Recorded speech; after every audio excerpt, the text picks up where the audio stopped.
Imagine a Viking warrior, but not the one you already know. This one isn't just strong. He's something else entirely. He wears the skin of a bear or a wolf, and as the battle begins, he starts to shake and his teeth chatter.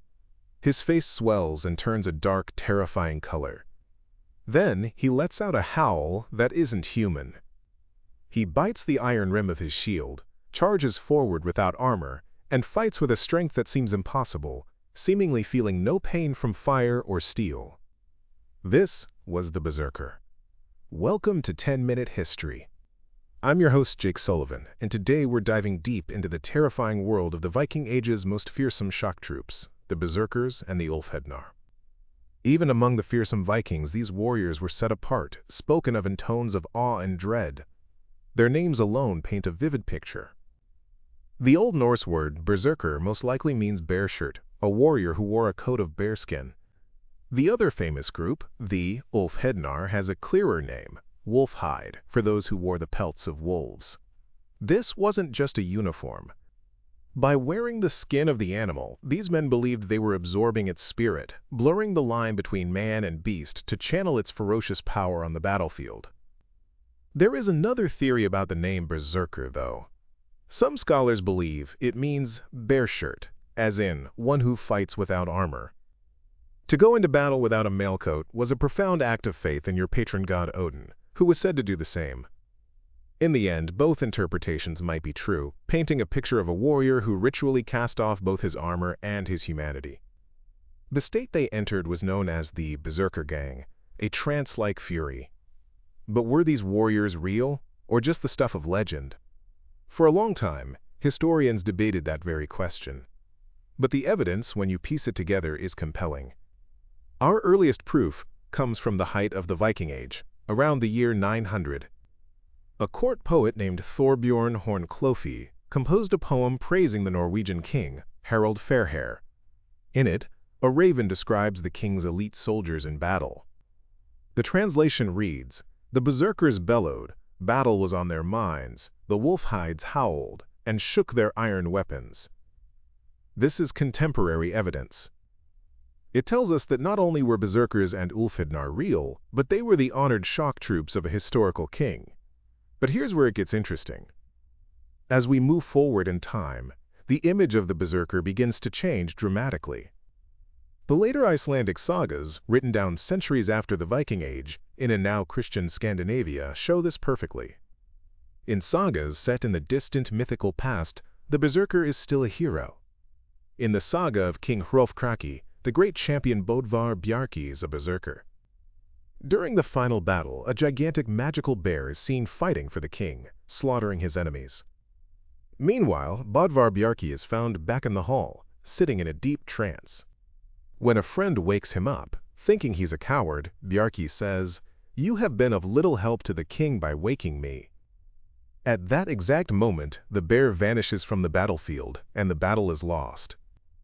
The story shows us the shamanic belief. In his trance, his spirit was the bear. But in the more realistic sagas about Icelandic families, the berserker is no longer a hero. He's a villain, a social menace. In sagas like Grettir the Strong, berserkers are portrayed as gangs of thugs who roam the countryside, using their terrifying rage to challenge farmers to duels for their land and their wives. They are bullies and outlaws, symbols of the lawless pagan chaos that the new Christian society had thankfully overcome. The most convincing evidence of all, however, isn't a poem or a story. It's the law. The old Icelandic law code, known as the Sagas, has a specific rule. If a man goes berserk, he is to be exiled for 3 years. Even more telling, anyone present who doesn't help restrain him gets the same punishment. You don't make laws against literary characters. This proves that going berserk was a real, recognized public danger that communities had a legal duty to control. So if the Berserker gang was a real phenomenon, how on earth did they do it? How did a man trigger such a terrifying transformation? This question has led to some fascinating and controversial theories. The most popular theory has always been drugs. For a long time, the prime suspect was the fly agaric mushroom, the iconic red and white toadstool. It's known to be psychoactive and can cause delirium and feats of strength. However, the symptoms aren't a perfect match, as it also causes nausea and lethargy, which aren't exactly ideal for a warrior. A much stronger candidate, according to many modern scholars, is a plant called henbane. This highly toxic plant from the nightshade family can cause hallucinations, aggressive manic rage, and a loss of pain sensitivity.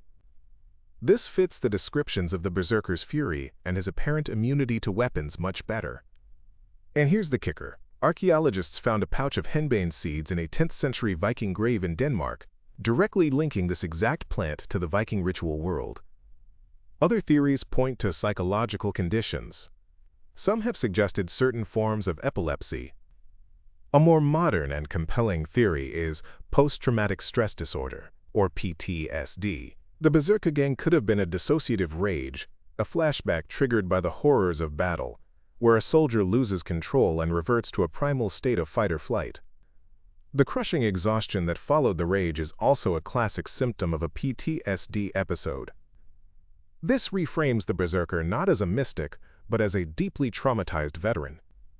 Today, however, most historians believe in a more holistic explanation, the warrior cult hypothesis. This model suggests that Berserkers and Ulfhednar were initiated members of a formal cult dedicated to Odin, the god of ecstatic fury. The Berserker gang was the climax of a complex ritual process. It started with psychological conditioning, where young warriors were trained to identify with their totem animal, the bear or the wolf. Before a battle, they would engage in rituals like wild dancing, chanting, and hyperventilation to break down their normal consciousness. Within this intense group ritual, drugs like henbane or large amounts of alcohol wouldn't have been the sole cause of the rage, but a tool used to help achieve the trance. Ultimately, it was about belief.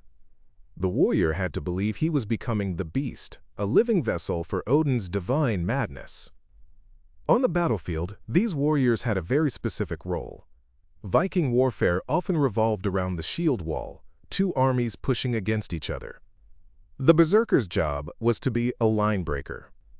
Their terrifying suicidal charge was designed to create chaos and panic, punching a hole in the enemy shield wall that the rest of the army could then pour through. Their value was as much psychological as it was physical. The mere reputation of a king having berserkers in his army could demoralize an enemy before a single sword was drawn. As Viking society changed, so did the berserkers' place within it. The arrival of Christianity meant the suppression of the Odin cult.